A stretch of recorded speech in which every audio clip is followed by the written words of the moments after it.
Subscribe to my channel for more videos and press the bell icon for latest updates. बिस्मिल्लाहिर्रहमानिर्रहीम। Dear student, अस्सलाम वालेकुम।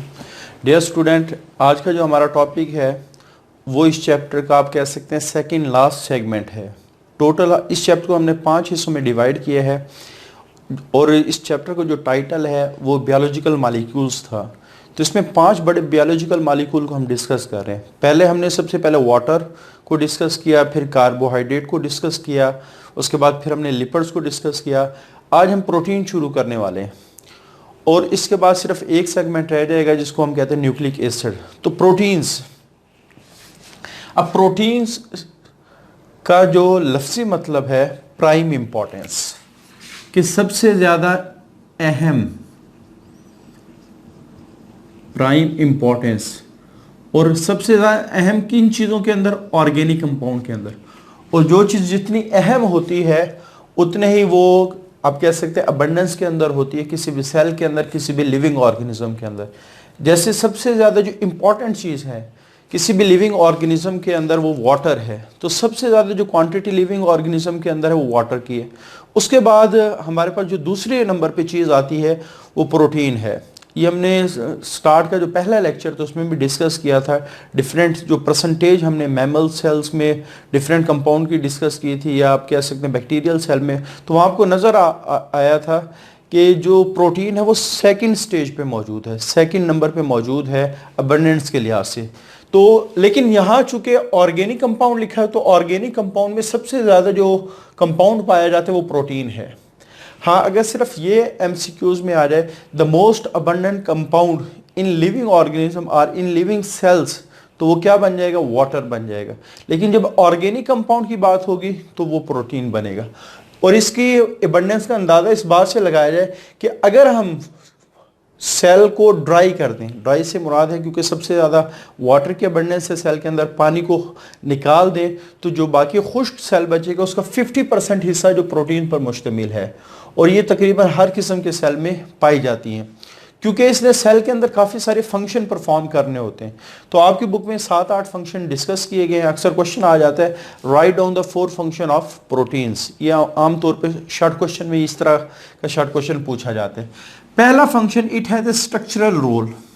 अब structural role से क्या मुराद है कि प्रोटीन स्ट्रक्चर्स बनाने का काम करेगी, चीज़ें बनाने का काम करेगी।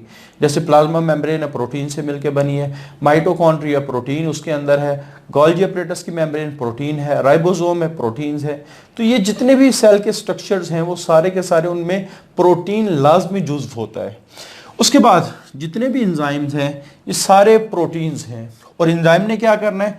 मेटाबॉलिज्म करवाना है, केमिकल रिएक्शन को कंट्रोल करना है, उनको कैटालाइज करना है। आप ये समझ लें कि एक सेल के अंदर जितना भी मेटाबॉलिज्म हो रहा है वो एंजाइम की वजह से हो रहा है, क्योंकि एंजाइम होंगे तो मेटाबॉलिज्म होगा, केमिकल रिएक्शन होंगे। तो जितने भी एंजाइम है वो प्रोटीन है। इस वजह से आप कह सकते हैं प्रोटीन सेल का सारा मेटाबॉलिज्म कंट्रोल कर रहा है। उसके बाद हार्मोन्स, कुछ हार्मोन प्रोटीन है, सारे हार्मोन प्रोटीन नहीं है। सारे एंजाइम प्रोटीन है लेकिन सारे हार्मोन प्रोटीन नहीं, सिर्फ एक ग्रुप है प्रोटीन का। उसकी एग्जांपल आपके पास इंसुलिन है, ग्लूकागॉन है। तो जब प्रोटीन की शक्ल, हार्मोन प्रोटीन की शक्ल में काम करता है तो ये रेगुलेट करता है मेटाबॉलिक रिएक्शन को। रेगुलेशन ऑफ मेटाबॉलिक रिएक्शन से क्या मुराद है? किसने रिएक्शन को हमेशा लिमिट्स में रखना है, ज़रूरत से ज़्यादा नहीं होने देना, ज़रूरत से कम नहीं होने देना।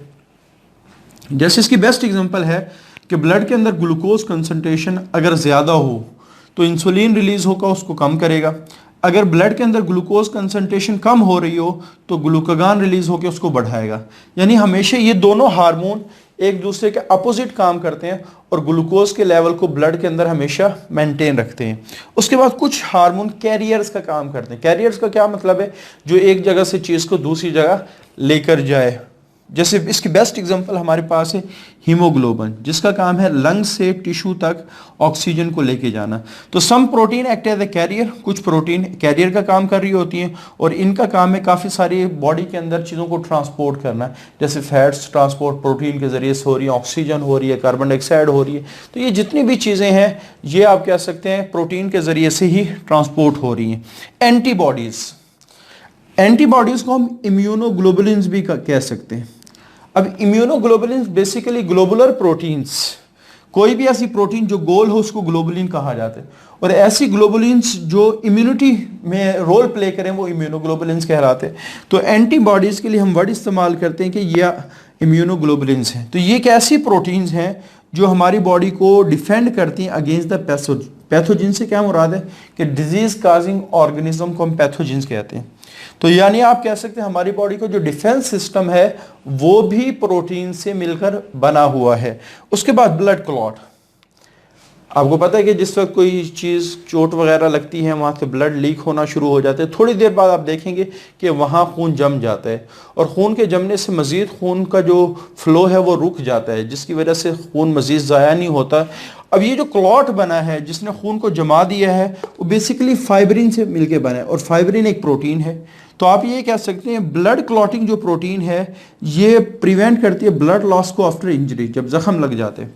उसके बाद बॉडी में जितनी भी मूवमेंट हो रही है, चाहे वो मूवमेंट ऑर्गेनिज्म की हो, चाहे वो मूवमेंट ऑर्गन की हो, चाहे वो मूवमेंट क्रोमोसोम की हो, वो सारी प्रोटीन की वजह से। जैसे फॉर एग्जांपल मैं ऑर्गेनिज्म हूँ, मैं मूव कर रहा हूँ, तो मेरी मूवमेंट किस वजह से है? मसल्स की वजह से। और मसल में काफ़ी सारे आप कह सकते हैं उसकी कंपोजिशन को डिस्कस करें अगर मसल की, तो उसमें काफ़ी हद तक प्रोटीन्स होती हैं। यानी अब जब हम गोश्त खाते हैं तो इसका मतलब है कि हम प्रोटीन्स बॉडी के अंदर लेकर जा रहे हैं। तो हमारी मसल्स क्या करती हैं? मूवमेंट करवाती हैं। इसी तरह यानी मैंने जो मूवमेंट की है वो प्रोटीन की वजह से की है।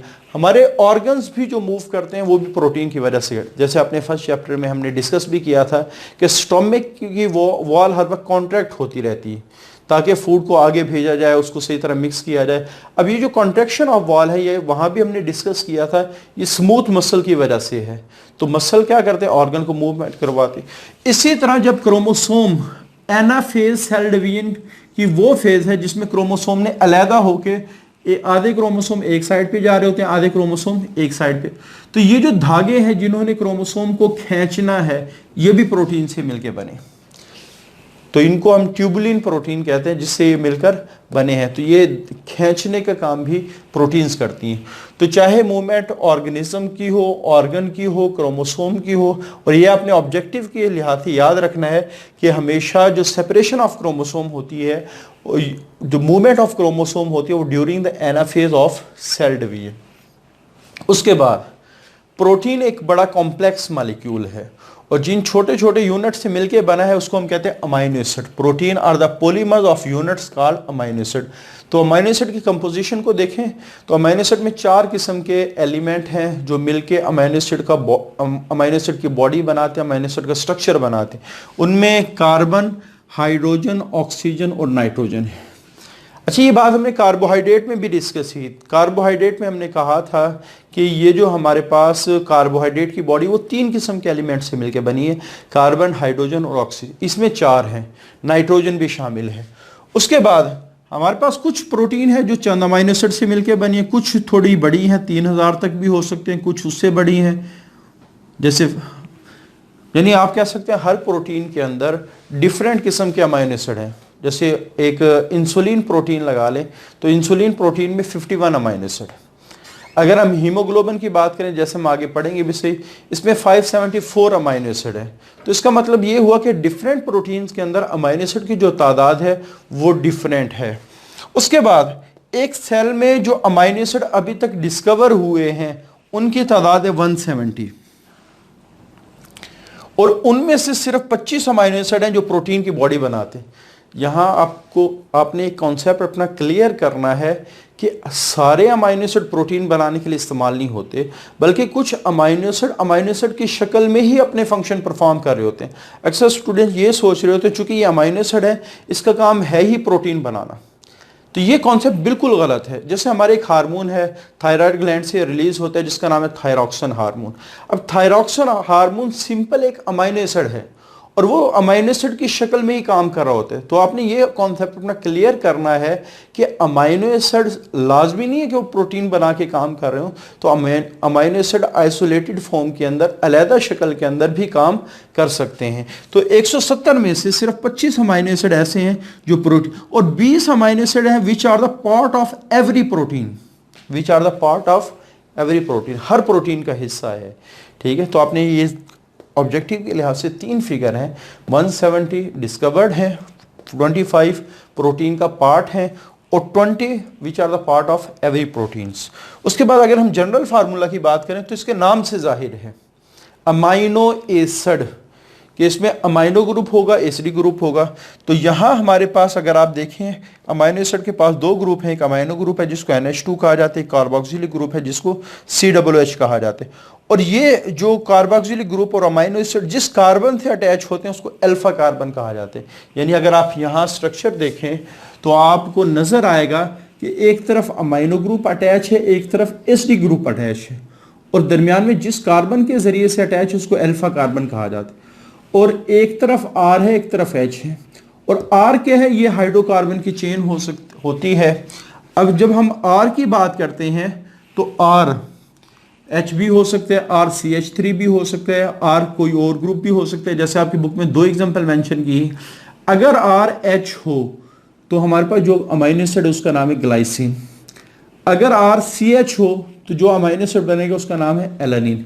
यानी अगर आप यहाँ H लगा दें तो ग्लाइसिन, अगर आप यहाँ CH3 लगा दें तो यह अमाइनो एसिड चेंज हो जाएगा और एलानिन बन जाएगा। तो आप कह सकते हैं अमाइनो एसिड यूजुअली डिफरेंट होते हैं in nature due to R की वजह से। अच्छा, लाजमी नहीं है कि हर हाल में R के डिफरेंट होने की वजह से अमाइनो एसिड डिफरेंट हो, एसिडी ग्रुप भी डिफरेंट हो सकते हैं। अमाइनो एसिड की 2 टाइप्स हैं, कुछ अमाइनो एसिड बेसिक होते हैं, कुछ अमाइनो एसिड एसिडिक होते हैं। ठीक है, ये आप लोग केमिस्ट्री के अंदर इसको डिटेल से डिस्कस भी करेंगे। तो यहाँ सिर्फ आपने जहन में रखना है, आपकी बुक में थोड़ा सा आपको डिफरेंस बताया गया कि जब R बदलता है तो अमाइनो एसिड का नाम बदल जाता है, अमाइनो एसिड की नेचर बदल जाती है, अमाइनो एसिड का फंक्शन बदल जाता है। उसके बाद अमाइनो एसिड ने मिलकर प्रोटीन बनाना है और प्रोटीन जिस बॉन्ड के जरिए से बनती है उसको हम कहते हैं पेप्टाइड बॉन्ड। अब पेप्टाइड बॉन्ड क्या है इसको पहले आप समझिए। जैसे मैंने यहाँ 2 अमाइनो एसिड ड्रा किए हुए, इस अमाइनो एसिड का नाम क्या है ये आपको नजर भी आ रहा, चूंकि यहाँ H है तो इस अमाइनो एसिड का नाम क्या होगा? ग्लाइसिन। और इस अमाइनो एसिड का नाम चूंकि यहाँ CH3 है, इस अमाइनो एसिड का नाम होगा एलानीन। ठीक है, तो एक अमाइनो एसिड अपना OH आयन रिलीज करता है और एक अमाइनो एसिड अपना H आयन रिलीज करता है। अब देखना यह है कि कौन सा अमाइनो एसिड अपना OH आयन रिलीज करेगा, कौन सा H आयन। हमेशा जो H आयन रिलीज होता है वो अमाइनो ग्रुप से रिलीज होता है और OH आयन रिलीज किससे होते हैं? कार्बोक्सिलिक ग्रुप से रिलीज होते हैं और कार्बन और नाइट्रोजन आपस में जुड़ जाती। तो ये जो बॉन्ड बना है कार्बन और नाइट्रोजन का, ये पेप्टाइड बॉन्ड कहलाते हैं। यानी हुआ क्या है कि एक अमाइनो एसिड के अमाइनो ग्रुप का हाइड्रोजन, एक अमाइनो एसिड के कार्बोक्सिलिक ग्रुप का OH, ये जब आपस में निकलते हैं तो पानी का मॉलिक्यूल रिलीज होता है और कार्बन और नाइट्रोजन आपस में जुड़ जाते हैं। तो ये जो बॉन्ड बना है इसको हम कहते हैं पेप्टाइड बॉन्ड। तो यही डेफिनेशन यहाँ लिखी हुई है, the hydrogen of amino group of one amino acid, एक अमाइनो एसिड का hydrogen react with hydroxyl group of carboxyl group of another amino acid, दूसरे अमाइनो एसिड की कार्बोक्सिल ग्रुप के हाइड्रोक्सिल ग्रुप से ये रिएक्ट करता है एंड रिलीज H2O और पानी का मॉलिक्यूल रिलीज होता है और CN जो कार्बन और नाइट्रोजन का लिंक बना है इसको हम पेप्टाइड बॉन्ड, या आप ये भी कह सकते हैं bond between 2 amino acid is called as peptide bond. तो बहरहाल हमारे पास ये पेप्टाइड बॉन्ड की डेफिनेशन है, ये काफ़ी दफ़ा बोर्ड के पेपर में आ भी चुकी है। यहाँ आपने 3-4 चीज़ें याद रखनी है। चूँकि पानी निकला इस वजह से बॉन्ड को हम कंडेंसेशन रिएक्शन भी कहते हैं। लास्ट लेक्चर में हमने डिस्कस किया था, हर वो रिएक्शन में जिसके अंदर एक बड़ी चीज़ के साथ एक छोटी चीज़ रिलीज हो वो कंडेंसेशन रिएक्शन कहलाती है। दूसरी चीज़, चूँकि बॉन्ड बनते हुए पानी निकला इस वजह से इसको हम हाइड्रोफोबिक इंट्रैक्शन भी कहते हैं। हाइड्रोफोबिक इंट्रैक्शन भी इसको कहा जाता है।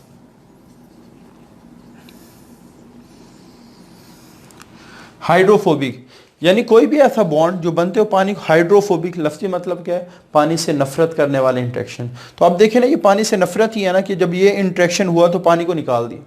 तो नफरत इसी चीज़ को हम कहते हैं ना कि हम कमरे में दाखिल, हमने फलां शख्स को निकाल दिया, तो इसका मतलब है मैं फलां शख्स से नफरत करता हूँ। ठीक है, तो ये बिल्कुल इसी तरह कॉन्सेप्ट है कि कार्बन नाइट्रोजन जब आपस में मिलते हैं तो पानी को निकाल देते हैं, तो इस वजह से ये हाइड्रोफोबिक इंटरेक्शन हो, इसको कंडेंसेशन रिएक्शन भी कहा जाता है।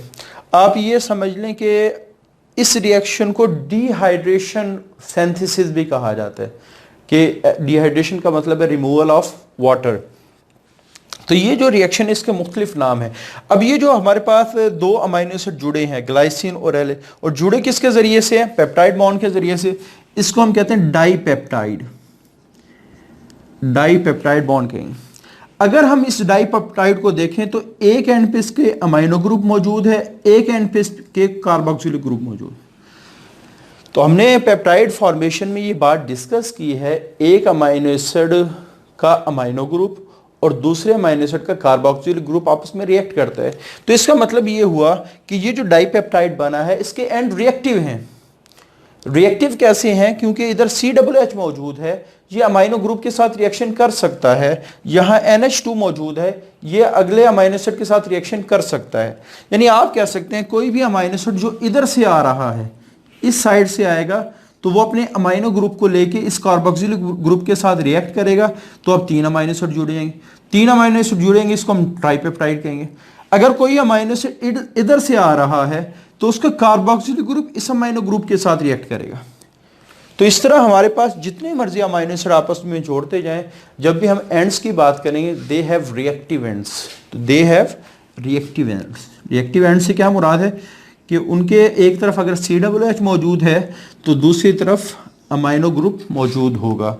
तो इस वजह से हमारे पास आप कह सकते हैं डाईपेप्टाइड से ट्राइपेप्टाइड बन सकता है, पेंटापेप्टाइड बन सकता है, टेट्रापेप्टाइड बन सकता है, पॉलीपेप्टाइड बन सकता है, और काफ़ी सारी पॉलीपेप्टाइड चेन मिलके प्रोटीन बना सकती हैं। तो अक्सर ये पेप्टाइड बॉन्ड की डेफिनेशन आ जाती है, या आप कह सकते हैं ये जो हमारे पास कंपाउंड बना है इसका नाम हम फिर क्या रखेंगे? दो चीज़ों के मिलने से बना है, ग्लाइसिन और एलानिन, तो इसका नाम रखेंगे ग्लाइसाइल एलानिन। तो आप लोगों ने इस बॉन्ड की काफ़ी हद प्रैक्टिस करनी है। तो ये जितने भी स्ट्रक्चर इस चैप्टर के अंदर मौजूद हैं वो सारे के सारे प्रैक्टिस की ज़रूरत है आपको। आप इनकी जितनी ज़्यादा प्रैक्टिस करते जाएंगे उतने ही आपके लिए आसान होते जाएंगे। तो ये चैप्टर बेसिकली बड़ा आसान है अगर आप लोग प्रैक्टिस करेंगे। अगर प्रैक्टिस नहीं करेंगे तो ऑटोमेटिकली ये जो स्ट्रक्चर है आपके लिए एक पहाड़ आपको नज़र आएगा कि ये तो हम कर ही नहीं सकते। हालांकि प्रैक्टिस करने से हर चीज़ आसान हो जाती है। तो ये हमारा आज का थोड़ा सा प्रोटीन से रिलेटेड, यानी इस प्रोटीन के टॉपिक को हमने 3 लेक्चर में कवर करना है। तो आज का ये पहला लेक्चर था जिसमें हमने प्रोटीन का इंट्रोडक्शन किया, उसके फंक्शन को डिस्कस किया, उसके यूनिट को डिस्कस किया, आगे प्रोटीन आपस में जिस बॉन्ड के ज़रिए से बनती हैं उस बॉन्ड को डिस्कस किया। आज के लिए इतना ही। अल्लाह हाफिज़। Subscribe to my channel for more videos and press the bell icon for latest updates.